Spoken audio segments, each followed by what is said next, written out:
బాపట్ల వారి దివ్య సమ్మోహనములు విషయము Chirala municipal chairman Janjanam శ్రీనివాసరావుకు అవిశ్వాస తీర్మానం ప్రవేశపెట్టి గురించి. అయ్యా, మేము చీరాల మున్సిపాలిటీలో కౌన్సిలర్గా ప్రజల చేత ఎంపిక కాబట్టి ఉన్నాము. ప్రస్తుతం చీరాల మున్సిపాలిటీ కౌన్సిల్ పదవీ కాలం 4 సంవత్సరాలు ముగిసింది. దీంతో నిబంధనల ప్రకారం చైర్మన్పై అవిశ్వాస తీర్మానం పెట్టుకు నిర్ణయించుకున్నాము.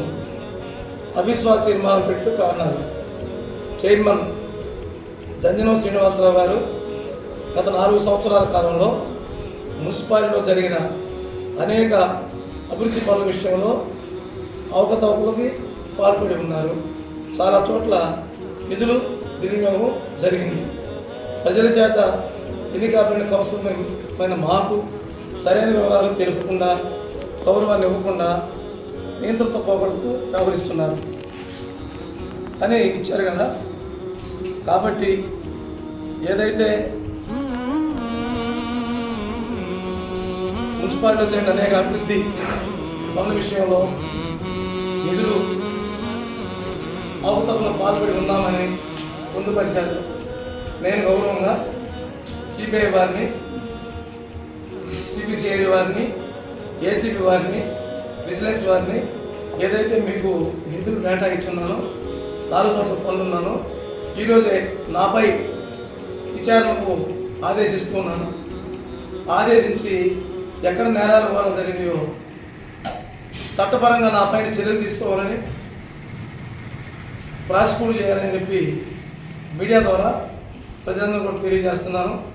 ఈరోజే నేను తెలిపినటువంటి ఏదైతే CBCID, vigilance and enforcement, ACB వారికి కూడా తెలియజేస్తూ రాష్ట్ర ముఖ్యమంత్రి వర్యులకి, అదేవిధంగా నారా చంద్రబాబు నాయుడు గారికి, మన లోకేష్ బాబు గారికి, జనసేన నాయకులు పవన్ కళ్యాణ్ గారికి, పురంధరేశ్వర గారితో పాటుగా మా శాఖ మంత్రి నారాయణ గారికి, మా ప్రిన్సిపల్ సెక్రటరీ గారికి, మా బాపట్ల జిల్లా తెలుగుదేశం పార్టీ అధ్యక్షుడికి, జిల్లా మంత్రివర్యులకి, ఎంపీ గారికి, ఎమ్మెల్యే గారికి కూడా ఇవన్నీ కూడా సబ్మిట్ చేస్తాం. నా మీద ఎంక్వైరీ వేసి న్యాయ విచారణ జరిపించి ఎక్కడా నిధులు దుర్వినియోగం జరిగినాయో ప్రాసిక్యూట్ చేయవలసిందిగా ప్రార్థిస్తూ మీ ద్వారా తెలియజేయవలసిందిగా కోరుకుంటూ, రేపటి నుంచి ఇదే కార్యక్రమం ఉండి గౌరవంగా రేపు కానీ మర్నాడు కానీ నారా చంద్రబాబు నాయుడు ముఖ్యమంత్రి గారిని, లోకేష్ గారిని, పవన్ కళ్యాణ్ గారిని కలుస్తాం. ఇవన్నీ కూడా వారికి సమర్పిస్తాం.